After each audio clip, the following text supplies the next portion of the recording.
Daily Detroit is brought to you by the community. Support our work at patreon.com/dailydetroit. Hello, everyone, and welcome to your Daily Detroit, sharing what to know and where to go. This is your podcast for Wednesday, September 10th, 2025. I'm Jer Stays, coming to you from our studio at Tech Town, and joining me is none other than the most excellent, His Highness, the Prince of Brightmoor. How are you, sir? What's going on, y'all? You already know what it is. Norris Howard here to share all the things that we know of happening in the city of Detroit. And hope you guys enjoy the show today. It is a beautiful day, so I hope some of you are taking the time to listen on a walk or a nice stroll. Maybe put the top down, take out your Cadillac Alante, and ride. I will say I was at Dally in the Alley, and it was... Oh, man, Dally was slapping. It was great. It was that was one of the best Dallies. You know what I love about Dally? Dally in the Alley is it's more Wayne State's homecoming than Wayne State's actual homecoming. Explain. Obviously, every school you have homecoming game, homecoming dance, all that type of stuff, homecoming parties, in college. Invite all the alumni back and all this, so on and so forth. And I can tell you, I've been to homecoming at Wayne State maybe once in my whole life as an alumni. And I've gone to Dally all the time. Like, I think I've only missed like 2 or 3. Like, I always go to Dally. And if you went to Wayne State, you will inevitably run into your former classmates. It is a guarantee that you will run into classmates if you go to Dally. One thing I noticed, and this is consistent, you have a wide range of ages. Now, they'll be in at different times a day, but you'll have a wide range of ages. I feel like Dally, we posted some videos up on social media. Some people got in their feelings about them. But I feel like Dally's kind of been consistently this since the 70s. Dally's always been where all the weirdos gathered. The only thing strange about this time is that the normies showed up. And that's fine because normies spend money. We want that. Like, here's what I want, right? Like, a thing like Dally is something that was never gate kept, right? Like, literally, it was never gate kept. They had fences up, and that never used to be a thing at Dally. You used to literally be able to funnel into the festival from all directions. Anywhere you can find your way to Dally, you were welcome to come.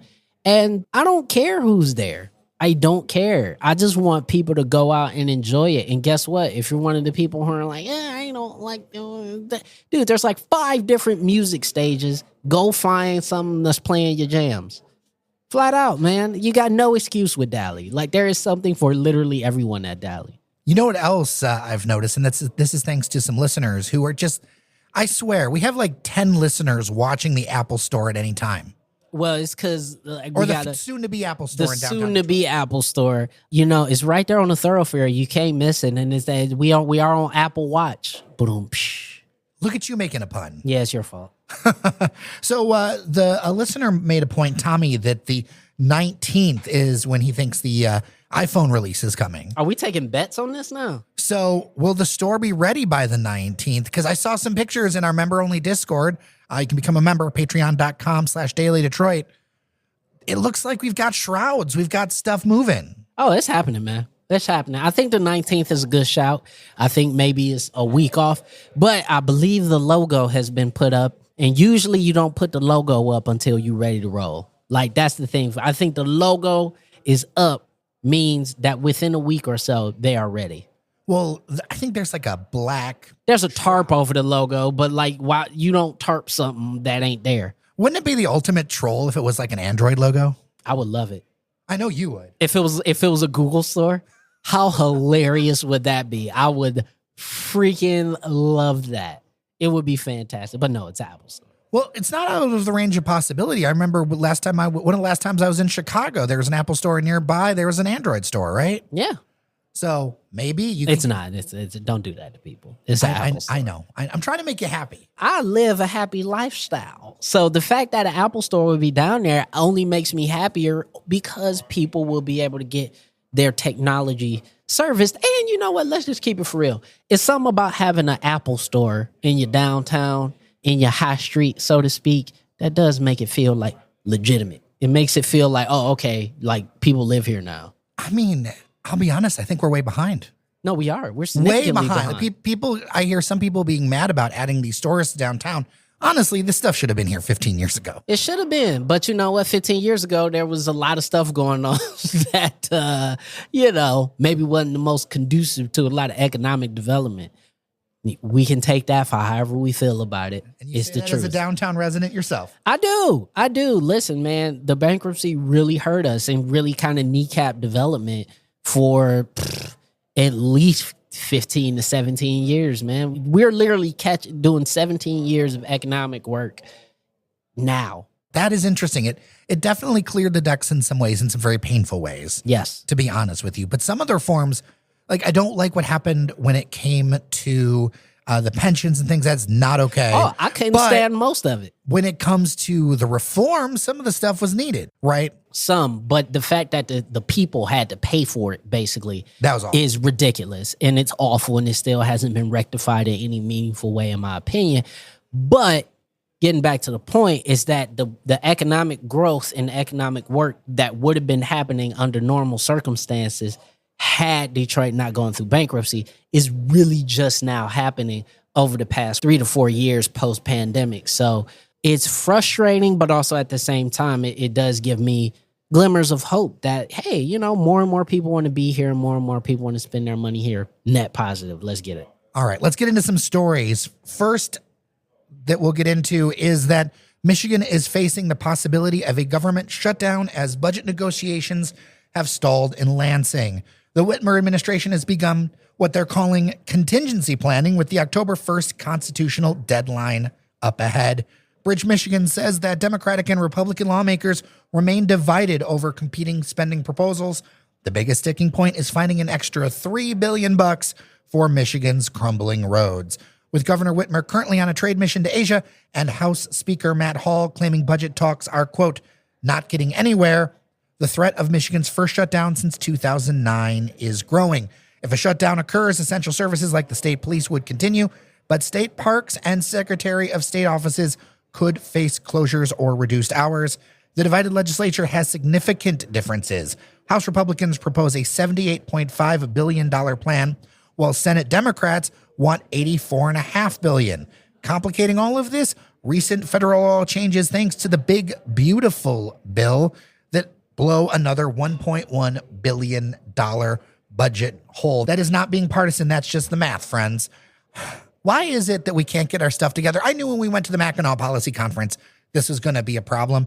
We're starting to talk about it now because, look, schools don't have budgets. Nope, still. We could be seeing some temporary park closures. The clock is on, and it seems so dumb to me that, we can't be grown-ups and figure out a way to do this. I'm normally the guy to try to find a catharsis or some kind of middle road or recognize what this is. But at the end of the day, you got to say the buck stops at Matt Hall, at the Speaker of the House here. The budget that he's proposed is a non-starter for the Senate. It just simply is not ever going to get picked up by the Senate. And at the end of the day, when we're talking about massive cuts to education, massive cuts to benefits, massive cuts to assistance programs such as SNAP and your bridge card and stuff like that, massive cuts to everything that actually helps people live. And by the way, also massive cuts to the state police. So the whole defund the police thing, we can remove that off the table as a leftist talking point. This has been something that actually is proposed by Matt Hall and the House GOP. Listen, man, at the end of the day, you got to come to the table and you got to make a budget happen.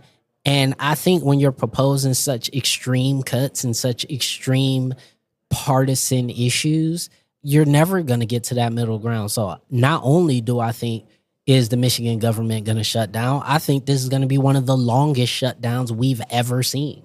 Really? Because some of the recent shutdowns were rather short. It acted as a good catalyst to say, hey, you have to do something. What do you think is different this time? I think the climate is totally different. I think the nature of political rhetoric is different. Listen, Lansing is different. We just got to keep it honest right now. Do I expect the shutdown to last a little bit longer than expected? Totally. So be prepared. I mean, listen, if you haven't renewed your tabs, if you haven't, gone to Belle Isle, if you haven't, gone to Kensington, because it's going to be nice this weekend, I'm telling y'all right now, get all that out the way right now. In September, because come October 10th, it's a wrap. because it's a non-starter. And the part that makes this more sad and more frustrating is the fact that the House leadership has stood on the fact that they've passed the least amount of bills in history, this House of Representatives. And so they're not working. They're not doing the things in order to improve the lives of Michiganders. And this is going to affect everybody. This is going to affect Detroiters. It's going to affect people in Berkeley. It's going to affect people in the UP. It's going to affect people out west. It doesn't matter where you live in the state. This will affect you. And it's going to hurt. And it's going to suck. And a lot of people are going to miss paychecks, so on and so forth. It is beyond the pale to me that we cannot get to a common ground on the budget. Oh, and by the way, meanwhile, the House is passing bathroom bills. Like, that's what's on the top tier for them. It's like, nah, let's legislate people's tinkles instead of passing a budget. That's what's important. Anyway, I'm done. I'm off my high horse. Feedback, as always, dailydetroit@gmail.com.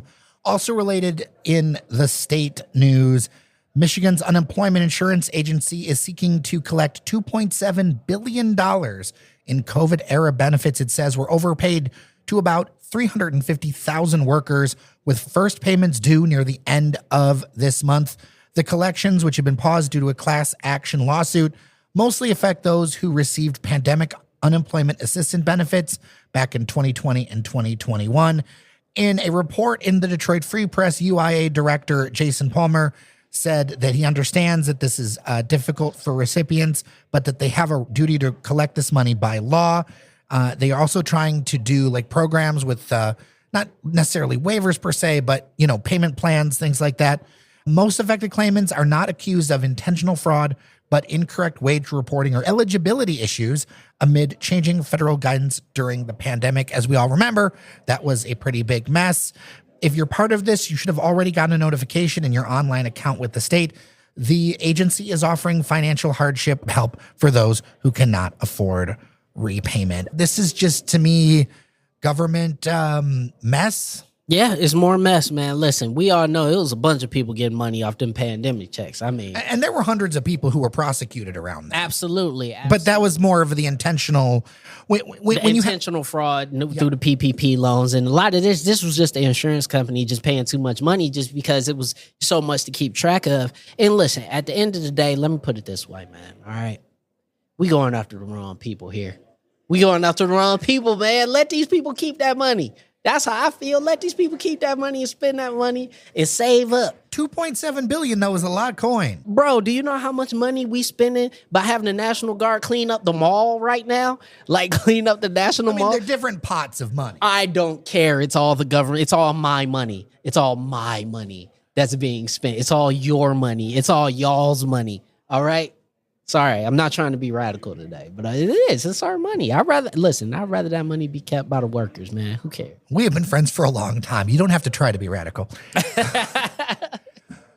In automotive news, General Motors is pumping the brakes on electric vehicle production as the $7,500 federal tax credit for EVs is set to expire at month's end. Scaling back production include the Cadillac Lyriq and Vistic, along with the Chevy Bolt EV. They expect a sharp decline in consumer demand. Production at General Motors' Tennessee plant will pause completely in December, with additional slowdowns planned through early 2026. Plans for an expanded Bolt line in Kansas City have been indefinitely shelved. I think we've talked about it in the newsletter that there have been layoffs over at Factory Zero here in Detroit, Hamtramck, right down the street. Literally, you could walk to the plant from here. Long walk, but you could bike it. This pullback comes despite GM reporting record EV sales in August. And the thing is that this isn't just with General Motors. This is across a number of brands, and many experts and people we've had on this show have warned we are making a critical strategic error by deciding that we're not going to compete in the global auto industry.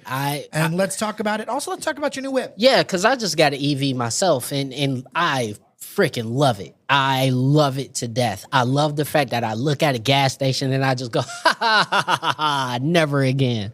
Like, it is a fantastic experience. The driving experience has improved greatly on EVs. The August sales, I think, are a little bit skewed with people finally pulling the trigger, like myself, who saw, hey, the tax credit is going to end at the end of September. And so if I'm going to get an EV, I got to get it now. But at the same time, you're talking about record EV sales for GM. Also, Ford reported that they had record EV sales as well on the back of the Mach-E, not even the F-150 Lightning, which is what I thought would have been the record. Oh, see, I like the Lightning. Yeah. But I don't see the Lightning's product fit as well as I do the Mach-E, right? Yeah, and in the demo, right? Like usually if you're buying an F-150, you're getting a big gas guzzler, you're hauling some stuff, whatever. But the point is that 2 out of the 3 big auto manufacturers in Detroit have seen massive gains on EVs over the past couple months. And I agree. I think this is a massive miscalculation. I don't think the fall off for EVs will be as precipitous as they say, particularly not for the cheaper lines. I mean, the Equinox has been one of the best sellers for GM over the summertime, and that is before we even got news that those tax credits would end. So for me, I think as we're looking at the EV market as it continues to grow, as infrastructure, even though it is going to slow, as infrastructure continues to expand, people have less fear about the EVs. And let's just be honest, the more attractive the vehicles begin to look, as you talk about the Mach-E, you talk about the Equinox and the Blazer, which are virtually identical to their gas variants. I don't think this drop off will be as strong as they say. And I think a lot of people will just say, hey, the $7,500 split over the course of my lease or split over the course of my auto loan, I can eat that. Or I wonder if they'll be able to pull some of the pricing down. The thing I think they will. I personally think they will. The thing is that we have a lot of dumb policy happening around all of this, right? Renewables, electric cars. Not saying that everyone should get an electric car. Not saying it's the right thing for everybody. No, but it's dumb. But like last week, there was the news that the planned battery plant in Milwaukee Junction, there was going to be 600 jobs. That plug got pulled by Fortescue, an Australian company, I believe. Yeah. That project, along with thousands of other battery-related jobs in Michigan, literally thousands of jobs, killed, jobs dead because of bad policy, where it's not just like, oh, we're going to balance things out. It's this idea that we're going to go back to coal or something when it literally is less efficient. It's not just that it's less efficient, it will kill you. Coal kills you. It kills you, Jared. Clean coal. Anyway, supposedly that's supposed to be better. But, the thing is with this is that I hear the dumbest stuff.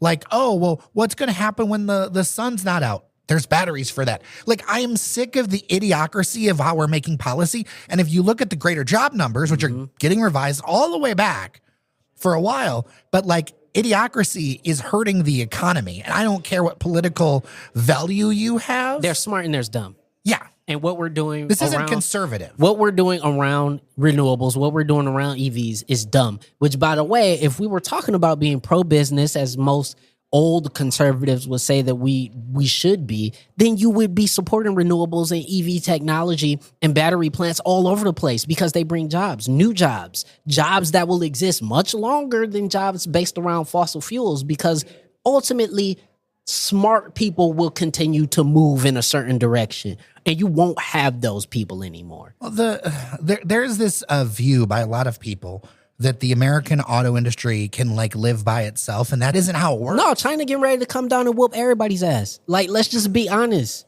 Let's be honest. They are offering EV SUVs for $20,000 USD. The only reason that they're not making huge gains in the United States at all is because of the high tariffs that we've put in over it. Because in the market, right, the markets that they're in, they're doing very strong, and I want our companies to compete. I don't think isolating from competition is a smart move long term. It's just, I want to protect American jobs. I think protecting them is being realistic about what's happening. Protecting American jobs would have been putting your full weight behind new technology, employing people who could build the battery plants, work in the battery plants, provide maintenance for the EV vehicles and the vehicles of the future, not the vehicles of the past, and providing more training around these new technologies. And instead, what we're doing is we are creating really dumb policy that continues to proliferate really gross and honestly deadly industries. Let's talk more technology. Ann Arbor has been named an AI Star Hub, according to Brookings. They have more than 500 AI jobs listed in Ann Arbor. It's not a big place. Like, there's a lot of cultural cachet. There's a University of Michigan, but population-wise, its full-time residents are about the same size as Sterling Heights. Yeah. But it's got, or actually a little bit bigger, right around there. Anyway, 531 AI jobs listed. The other major regional hub that Brookings puts out there is Columbus, Ohio. They have nearly 1,800 AI jobs listed. I want to mention that Columbus is starting to knock on 1 million people now. Yeah. So per person, Ann Arbor is really pushing above its weight. It's another thing where I know that I have a heel turn in this show, and that I will highlight that Columbus is making technological advances, but it's also like the truth. The truth, yeah. What are you saying? It's interesting. This report talks about how the primary superstar and star hubs are located in California's coastal cities, Texas's business cities, and the Boston to Washington corridor. Without AI-related spending, estimates suggest that U.S. GDP growth would have been cut in half and private investment would have shrunk. It is interesting to see how much the administration, as well as the stock market, is really leaning on this being the future. I have some concerns, especially considering I'm not like data centers are going to exist, but they actually don't. They provide construction jobs, but long term, they don't provide lots of jobs. There's some environmental concerns. I want to have an expert on actually about the proliferation of Great Lakes data centers and how to responsibly do them. I'm working on that. There's a report recently out that's really interesting around this. So, what are some of our thoughts? I'm one of those people that AI is usually not my favorite jam. I've come around to just recognizing as a tool, it's not going to go anywhere. But at the same time, I do feel like we are scaling with AI irresponsibly. As you brought up some of the issues there, its usage in primary education. And by that, I mean, elementary school, its usage in our everyday lives to just like take care of pretty menial tasks that we should be able to do with our own brains is concerning. But the biggest concern to me is the environmental cost. And one of the things that we've been seeing is, there's this stat that goes around that says, every AI search is like 2 glasses of water or, whatever. Even if that's just close to true, think about the scale of that. So it's a lot of resources, man. It's a lot of resources, but I also want to highlight the need for regulation and standards because depending on which provider, that number is very different. But the thing is that if you're responsibly doing it, you're always looking to lower that because it makes you more money to lower that. While you've got some other providers that are doing dumb stuff like throwing natural gas generators at it, right? So here's the thing, is that within the big, beautiful bill, you cannot legislate AI for the next 10 years. So now these corporations have no incentive whatsoever to be good actors. They just need to do everything they can to maximize profit because they know no legislation is coming for the next 10 years unless that is then rescinded by a new administration that comes in. But as it stands right now, no, there's no reason for them to be good actors because they know the government is not going to be on their backs about it. It's as simple as that. Well, it's definitely something that I want to talk about on the show more and have a guest on around that specifically because data center has been brought up a lot as far as economic development and in Metro Detroit. All right, our final story for the podcast today. Wayne State University is making moves to build up more research capabilities with a new health science research building, says Crane's Detroit Business. The groundbreaking ceremony is happening soon, they say, for a 160,000 square foot place on East Canfield Street. The 5-story building will connect the existing Scott Hall via a pedestrian bridge and will bring together researchers from various health science fields, focusing on the 4 areas of oncology, neuroscience, immunology, and infectious diseases. The idea for this is collaboration. Funding for the $200 million project comes from a $100 million state appropriation and university bonds.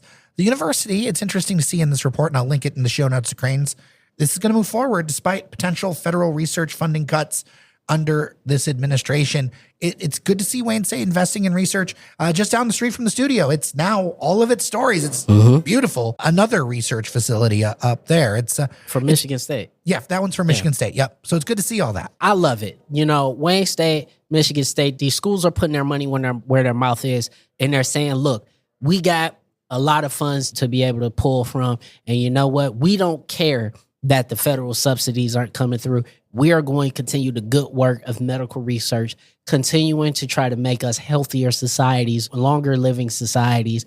And really, I love seeing this in Detroit specifically. And the reason why I love seeing it in Detroit is because as an alum, seeing Wayne State continue to invest in this city and become such a cornerstone of really not just the revitalization of Detroit, but the continued excellence of Detroit through its ability to provide one of the best medical research and engineering schools on the planet, being heavily involved in the festival and the cultural centers around Midtown. Listen, Wayne State is stepping up in a great way, and I got to give props where props is due.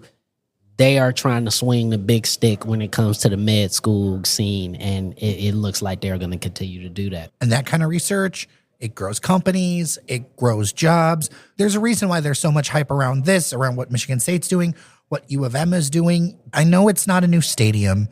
I know it's not a huge apartment building. But this is the stuff that helps build the middle class. Like, we talk about middle class as if that just means like factory workers. No, like... I mean, in 2025, it really doesn't mean factory workers. It doesn't. That's what I'm saying. But in 2025, when you're talking about, hey, I'm a medical research assistant, you're a middle class. You're staunchly middle class. We need more of that in the city of Detroit. Staunchly middle class people doing great work, wanting to continue to contribute to the tapestry of Detroit. I love it. Well, with that, we will leave it for today's podcast. Feedback, as always, dailydetroit@gmail.com or 313-789-3211. Thank you so much to our members on Patreon. We have been pushing out our newsletter more often. People have been liking it. Thank you so much for the people who are joining us. Patreon.com/dailydetroit. Local media needs local support, and y'all stepping up is a huge thing. It's a sign that, hey, you guys want us to keep doing this with the podcast, the live stream, the private show, the stickers, the swag. There's so much stuff happening, and it's very exciting, and it's all powered thanks to you. So patreon.com/Daily Detroit. Well, until tomorrow, I'm Jair Stays. And I'm Norris Howard. Thank you so much for listening. Remember that you are somebody, and we'll see you around Detroit.